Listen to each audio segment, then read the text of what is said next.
The switch is in. After nearly 2 decades under Polaris, the National Human Trafficking Hotline has a new operator. Compass Connections, a San Antonio nonprofit with deep ties to child welfare, foster care, and adoption. On paper, this looks like a routine management change. But for those of us on the ground, sex workers, survivors, and people criminalized by anti-trafficking systems, it's not just paperwork. It's a shift in power. Hotlines are never neutral. They decide who gets believed, who gets funneled to police, and whose stories vanish. History repeats itself. Polaris left a trail of problems, survivors pressured into systems they didn't want, referrals that turned a confidential call into an investigation, and a default assumption that hotline decries law enforcement. This logic runs directly against harm reduction. Survivors deserve choices, not ultimatums, community care, not carceral pipelines. But to their credit, Polaris did the work to change. In recent years, the organization made a conscious and visible shift toward a survivor-centered strategy, listening to hard feedback, hiring more lived experience leaders, and rethinking how power and trust function in a national hotline. Our long and sometimes prickly relationship with them grew stronger as they began to collaborate rather than control. They kept real advocates on the phones, people with training, empathy, and the courage to push back internally when systems caused harm. It wasn't perfect, but it was progress.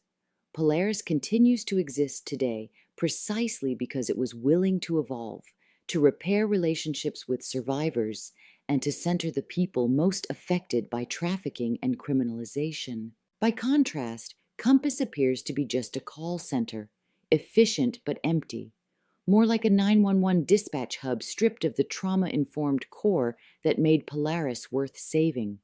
Without advocates who understand nuance, without survivors at the table, and without the humility Polaris learned the hard way, Compass risks becoming a hollow echo of the very system survivors have fought to transform. A built-in conflict of interest. Here's the kicker. Compass doesn't just run hotlines. It also runs adoption and foster programs. That means they profit from identifying kids who can be moved into custody. So when someone calls the hotline, will Compass center their needs or its own foster care pipelines? For sex workers and survivors who are parents, this is chilling. A call for help could become a trigger for family separation, not support. State control on steroids. We already know child welfare systems disproportionately target poor, Black, brown, and criminalized families. Giving Compass control of the trafficking hotline risks, turning it into a backdoor for CPS. And because Compass is funded by the number of children it places, there's a financial incentive baked in. Rescue becomes revenue. The danger isn't theoretical. It's systemic. Who gets to count as a victim? Groups rooted in adoption and child welfare tend to frame trafficking solely as child endangerment. That leaves adult sex workers, migrants, and survival workers out in the cold. Their needs, housing, harm reduction, legal aid, decrim advocacy, are deprioritized. With Compass at the helm, whole categories of survivors may not even count as real victims. And when you control the definitions, you control the resources. Why this matters to swap behind bars? This is not a bureaucratic shuffle. It's a power grab that ties trafficking response even tighter to carceral rescue systems. For incarcerated mothers, survival workers, and families already under surveillance, the consequences are terrifying. One call could trigger police, CPS, and family separation.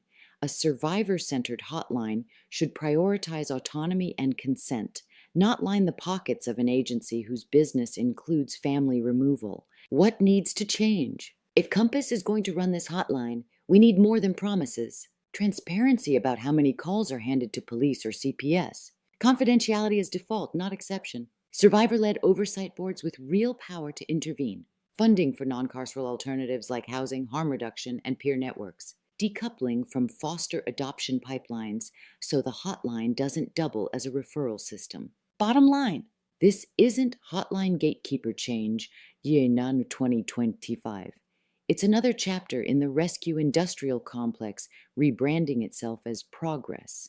The names change, but the logic stays the same. Police first, autonomy last, and sex workers and survivors keep paying the price. Our demand is simple. A hotline should never be a funnel into punishment. It should be a lifeline without strings. We'll be tracking this transition closely. Want to help guard survivor autonomy in hotline systems? Join us.